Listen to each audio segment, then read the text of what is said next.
안녕하세요. 건강이 필요해 TV에 다시 오신 것을 환영합니다. 저는 여러분의 건강지킴이 리포터 김송입니다.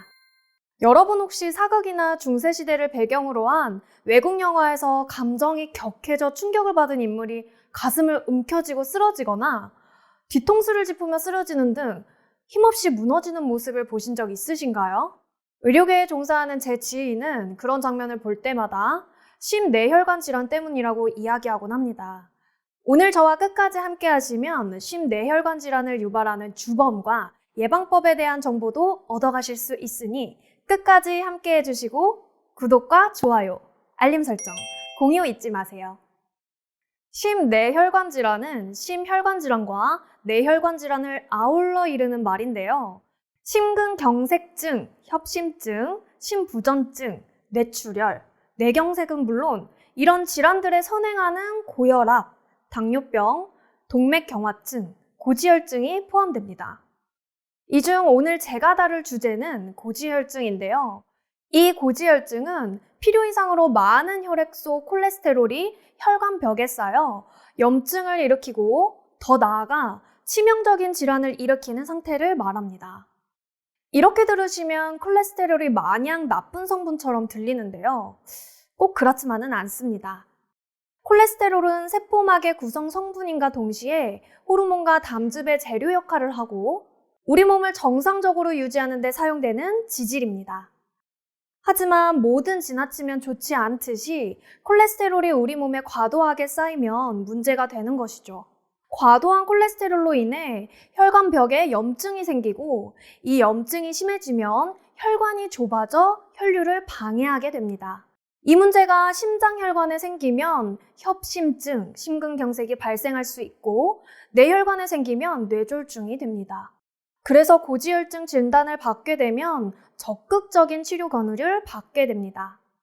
즉 고지혈증 자체보다는 그 후에 발생하는 치명적인 합병증이 더 우려스러운 위험한 질환입니다. 이 질환은 유전, 갑상선 기능 저하증이 있거나 특정 약물을 사용하는 경우에 발견되기도 합니다. 여성의 경우에는 폐경 이후에 주로 발견된다고 하죠. 이 경우 외에 예전에는 주로 나이가 많은 분들에게서 나타나는 질환이었습니다. 고지혈증은 체내 신진대사와 관련성이 높은데요. 나이가 들수록 신진대사가 떨어지기 때문입니다. 그래서 주로 40대 이상의 성인 남성, 여성의 경우 폐경 이후에 발견되는 질환이었는데요. 요즘은 20대, 30대에도 발견된다고 합니다. 2022년에는 30대 이하의 고지혈증 유병률이 무려 30%나 보고되었다고 해요.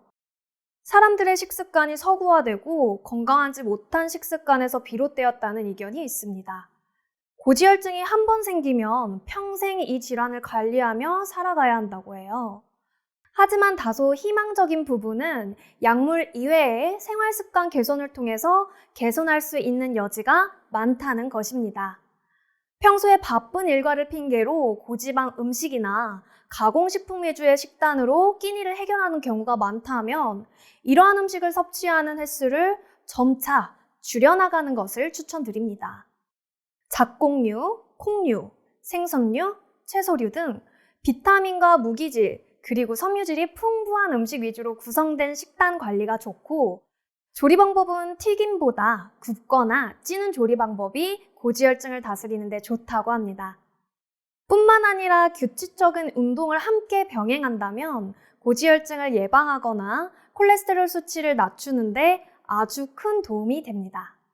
보통 많은 분들이 운동이라는 단어를 떠올릴 때 매일 헬스장에 가서 2-3시간씩 땀을 흘려가며 전문적으로 하는 운동이라 생각하시는데요. 그러실 필요 없습니다. 간단한 조깅이나 빠르고 큰 보폭의 걷기 운동 또는 경쾌한 맨손 체조를 30분 정도 주 2-3회 하시는 것으로 충분합니다. 운동하시면서 덥거나 목이 마르고 조금 숨이 차면서 심장이 평소보다 좀 더 강하고 빠르게 뛰는 것이 느껴지신다면 제대로 운동하고 있다는 증거라고 생각하시면 됩니다. 그 상태를 처음에는 2분에서 3분 정도 유지하셨다가 30초 정도 천천히 걸으면서 휴식을 취합니다. 그런 다음 다시 운동을 시작해 숨이 차고 심장이 뛰는 느낌이 날 때까지 몸을 움직이신 후 아까와 같이 2, 3분 유지하시면 됩니다. 이 방법을 30분에서 40분 정도 반복하시면 좋겠습니다. 고지혈증에 대한 경각심을 낮춰서 안 되는 이유는 누구에게나 생길 수 있는 질환이기 때문인데요. 흔히 고지혈증은 비만과 당뇨를 앓고 계신 분들에게 나타나는 질환이라고 알고 계신 분들이 많습니다. 물론 당뇨, 고혈압, 비만 정도가 심해질수록 고지혈증이 생길 확률이 높아지지만 앞서 말씀드린 만성질환이 없는 분들도 고지혈증을 진단받는 경우가 있다고 합니다. 이처럼 누구에게나 생길 수 있고 심각한 합병증을 유발하는 고지혈증의 무서움은 바로 증상이 없다는 것에 있습니다. 다른 질병이나 질환들은 특정 부위의 통증이나 전신에 걸친 특이한 증상이 관찰돼서 자발적으로 병원을 가 치료를 시작할 수 있지만 고지혈증은 피검사를 하거나 심근경색이나 뇌졸중과 같은 심각한 질환이 나타나기 전까지 알아차릴 수 없습니다. 식단관리와 규칙적인 운동 외에 적절한 건강검진이나 간단한 혈액검사를 주기적으로 하시는 것도 고지혈증 예방에 큰 도움이 되겠습니다. 오늘은 건강이 필요해 TV의 구독자님께서 추천해 주신 소재, 고지혈증에 대해서 다뤄봤는데 어떠셨나요? 저는 이번 콘텐츠를 준비하면서 헬스장에 등록해야겠다는 결심이 섰답니다. 여러분의 건강과 행복은 곧 저의 건강과 행복입니다. 다시 만날 때까지 건강하시고 구독과 좋아요, 알림 설정, 공유 잊지 마세요. 함께 해주셔서 감사합니다. 그럼 다음 영상에서 만나요.